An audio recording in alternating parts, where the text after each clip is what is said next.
আপোনাৰ যদি দেশৰ এখন প্ৰতিষ্ঠিত পাব্লিক সেক্টৰ বেংকত চাকৰি কৰিবলৈ মন আছে তেন্তে আজিৰ এই ভিডিঅ'টো আপোনাৰ বাবে। IBPS অৰ্থাৎ ইনষ্টিটিউট অৱ বেংকিং পাৰ্চনেল সিলেকশ্যনে CSA অৰ্থাৎ কাষ্টমাৰ সাৰ্ভিস এছ'চিয়েট পদৰ বাবে কমন ৰিক্ৰুটমেণ্ট প্ৰচেছ CSA 2025-26 চনৰ নিযুক্তি প্ৰক্ৰিয়া ঘোষণা কৰিছে। মাত্ৰ এটা অনলাইন ফৰ্ম ফিলআপ কৰি আপুনি 11টা পাব্লিক সেক্টৰ বেংকৰ ভিতৰত যিকোনো এটা বেংকত চাকৰি কৰাৰ সুযোগ পাব পাৰে। আৰু এটা ভাল খবৰ, সকলো ৰাজ্যৰ প্ৰাৰ্থীয়ে এই পদসমূহত এপ্লাই কৰিব পাৰিব। লগতে আমাৰ অসমৰ বাবে ভাল সংখ্যক পদ আছে। আজিৰ ভিডিঅ'টোত আমি এই পদসমূহৰ বিষয়ে আলোচনা কৰিম। কোনে কোনে এপ্লাই কৰিব পাৰিব, দৰমহা কিমান থাকিব, সিলেকশ্যন প্ৰচেছ কেনেকুৱা হ'ব আৰু এপ্লাই কেনেকৈ কৰিব। সো ভিডিঅ' স্কিপ নকৰাকৈ সম্পূৰ্ণ চাব। আপোনালোকক মই ডিটেইলছখিনি জনাই আছো। পদৰ নামটো হৈছে CSA অৰ্থাৎ কাষ্টমাৰ সাৰ্ভিস এছ'চিয়েট। এইটো এটা ক্লাৰিকেল কেডাৰ লেভেলৰ চৰকাৰী পদ হয়। ইয়াৰে 11টা পাব্লিক সেক্টৰ বেংকৰ ভিতৰত যিকোনো এখনত আপোনালোকে চাকৰি পাব পাৰে। বেংকসমূহ মই আপোনাক জনাই দিছো। Bank of Baroda, bank of India, bank of Maharashtra, Canara bank, central bank of India, Indian bank, তাৰপিছত Indian overseas bank, Punjab national bank, তেনেকে পাঞ্জাব এণ্ড সিন্ধ বেংক, তাৰপিছত ইউকো বেংক আৰু ইউনিয়ন বেংক অফ ইণ্ডিয়া। এই নিযুক্তিসমূহ ষ্টেট ৱাইজ ভেকেঞ্চি বেচিছত হ'ব। অৰ্থাৎ আপুনি যিখন ৰাজ্যৰ বাবে এপ্লাই কৰিব সেইখন ৰাজ্যতে আপোনালোকে এক্সাম দিব লাগিব।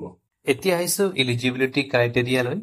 প্ৰথমে এজ লিমিট ইয়াত দিয়া আছে 1 আগষ্ট 2025ৰ ভিতৰত মিনিমাম 20 বছৰ হ'ব লাগিব, তেনেকে মেক্সিমাম 28 বছৰ ভিতৰত হ'ব লাগিব। অৰ্থাৎ জন্ম 2 আগষ্ট 1997ৰ পৰা 1 আগষ্ট 2005ৰ ভিতৰত হ'ব লাগিব।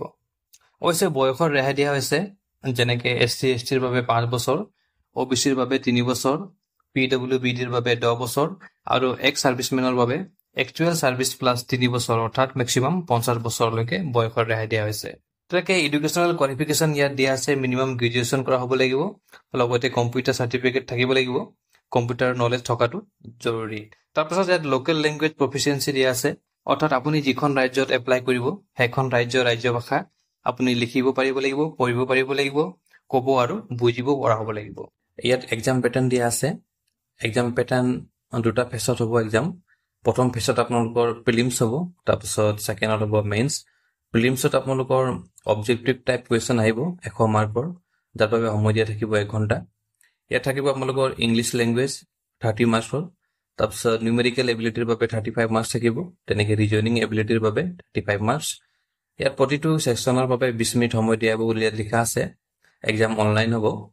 তেনেকে ফেজটোত আপোনালোকৰ মেইন এক্সাম হ'ব 200 মাৰ্কৰ, 2 ঘণ্টা সময় দিয়া থাকিব। ইয়াত আপোনালোকৰ জেনেৰেল ফাইনেন্সিয়েল এৱাৰনেছ থাকিব 50 মাৰ্কছৰ, তেনেকে ইংলিছ লেংগুৱেজত থাকিব 40 মাৰ্কছ, তেনেকে ৰিজনিং এবিলিটি থাকিব 60 মাৰ্কছ, তাৰপিছত কোৱান্টিটেটিভ এপিটিউডত থাকিব 50 মাৰ্কছ। ইয়াত এটা কথা মন কৰিব, ইয়াত নেগেটিভ মাৰ্কিং থাকিব। প্ৰত্যেক ভুল উত্তৰৰ বাবে 0.25 নম্বৰ কটা হ'ব বুলি ইয়াত লিখা আছে। তাৰপিছত ইয়াত LLPT অৰ্থাৎ লোকেল লেংগুৱেজ টেষ্ট দিব লাগিব। যদি আপুনি মেট্ৰিক বা হায়াৰ ছেকেণ্ডেৰীত লোকেল লেংগুৱেজ পঢ়া নাই, তেনে ক্ষেত্ৰত বেংকে আপোনাৰ চাকৰি জইনিঙৰ আগে লেংগুৱেজ প্ৰফিচিয়েঞ্চি টেষ্ট ল'ব। আৰু যদি এই টেষ্টত আপুনি পাছ হ'ব নোৱাৰে তেন্তে আপোনাৰ চাকৰি বাতিল হ'ব পাৰে। সো নিজৰ ৰাজ্যতে এপ্লাই কৰিব। এতিয়া হাউ টু এপ্লাই, কেনেকে এপ্লাই কৰিব। এপ্লাই কৰিবলৈ হ'লে আপোনালোকে অনলাইন এপ্লাই কৰিব লাগিব।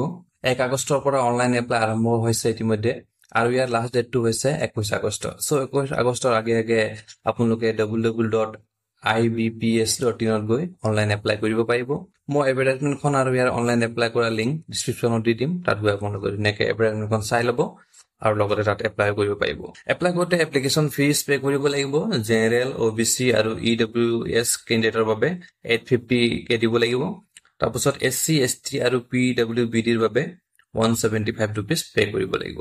লগতে এপ্লাই কৰোঁতে আপোনালোকে কিছুমান ডকুমেণ্টছ আপলোড কৰিব লাগিব, যেনে passport photo, signature, left thumb impression, hand written declaration, caste disability certificate যদি প্ৰযোজ্য হয়। এপ্লাই কৰোঁতে এডভাৰটাইজমেণ্টখনত দিয়া ইনষ্ট্ৰাকশ্যন মতে এপ্লাই কৰিব। ধুনীয়াকৈ আপোনালোকে চাই ল'ব, প্ৰথমে এপ্লাই কৰাৰ আগতে চাই মেলি এপ্লাই কৰিব। এতিয়া চেলাৰী লৈ এই পদসমূহৰ বাবে চেলাৰী ইনষ্ট্ৰাকশ্যন এনেধৰণৰ দিয়া আছে। বেচিক পে আপোনালোকৰ 24,050 ৰুপিজৰ পৰা ষ্টাৰ্টিং হ'ব। পৰৱৰ্তী সময়ত 24,050 ৰুপিজৰ পৰা 64,480 লৈকে বৃদ্ধি হ'ব বুলি ইয়াত কোৱা আছে। ইয়াত বেলেগ আদাৰ বেনিফিটো দিয়া আছে, যেনে DA HRA medical, LTC, NPS ইত্যাদি। সো বন্ধু বান্ধৱীসকল, আপোনালোকৰ কিবা সুধিবলগীয়া থাকিলে কমেণ্টত জনাব, মই ৰিপ্লাই দিয়াৰ চেষ্টা কৰিম। আমাৰ চেনেলক ছাবস্ক্ৰাইব কৰিবলৈ নাপাহৰিব, লগতে ভিডিঅ'টো শ্বেয়াৰ কৰি দিব যাতে কোনো ইলিজিবল কেণ্ডিডেটে এই সুযোগ মিছ নকৰে। সো আজিলৈ আহিছো, কাইলৈ লগ পাম নতুন এটা চাকৰিৰ খবৰ সৈতে। Bye bye.